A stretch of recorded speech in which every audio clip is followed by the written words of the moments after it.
The sun had already climbed past the minarets when young Yusuf ran breathlessly to the old fig tree at the edge of the village. His heart was pounding not from the heat, but from rage. Earlier that morning, his classmate had humiliated him in front of everyone, called him foolish, laughed at his dreams, and now, Yusuf's fists were clenched and his mind was a storm, dark, loud, and spinning out of control. He found Shaykh Ibrahim sitting beneath the tree, as he always did, calm, still, like a mountain that had forgotten what wind felt like. The old man looked up. He didn't ask what was wrong. He simply reached beside him, lifted a glass of perfectly still water, and held it out to the boy. Yusuf frowned. "What is this for?" "Hold it," the sheikh said softly. Yusuf stared. The water was still trembling, still unsettled. Every insult you replay, every anger you feed, every fear you entertain, it is you shaking the glass. And a shaking glass, the sheikh paused, can never show you a clear reflection. Tears crept into Yusuf's eyes. He had come here wanting someone to validate his fury, to say, yes, fight back, yes, you were wronged, but instead, this old man was asking him to look inward at the storm he himself was choosing to maintain. "But Sheikh," Yusuf whispered, his voice cracking, "he disrespected me. He laughed at me. Don't I have the right to be angry?"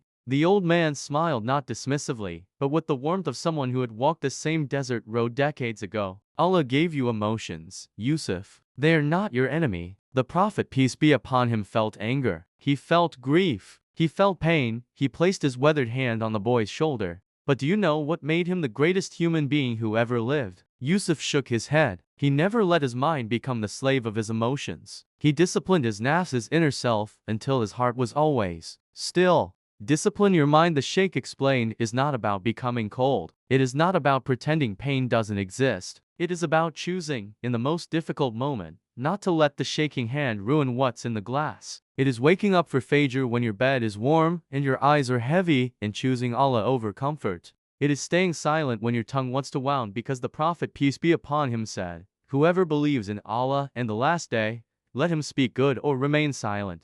It is continuing to work, to study, to dream even when no one is watching, no one is clapping, and the road ahead looks impossibly long.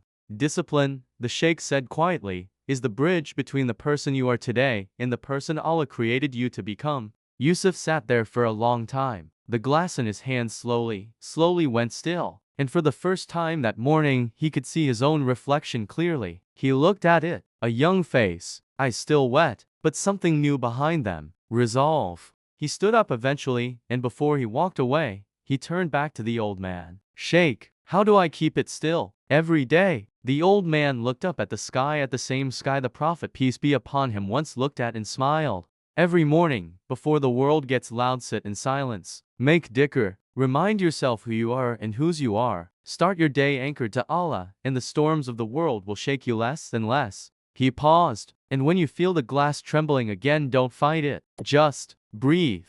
And remember this tree. Remember this moment. Remember that you chose stillness once. You can choose it again. The greatest battle you will ever fight is not outside of you. It is the war between the version of you that reacts and the version of you that responds. Between the you that gives up when it's hard and the you that remembers why you started." Discipline is not a punishment. In Islam, it is an act of ibadah, worship. Every time you choose patience over impulse, focus over distraction, growth over comfort, you are walking closer to the person Allah intended you to be. The Prophet Muhammad, peace be upon him, said, "The strong man is not the one who can overpower others. The strong man is the one who controls himself when he is angry." So hold your glass steady, dear soul, still the water, and watch how clearly you begin to see.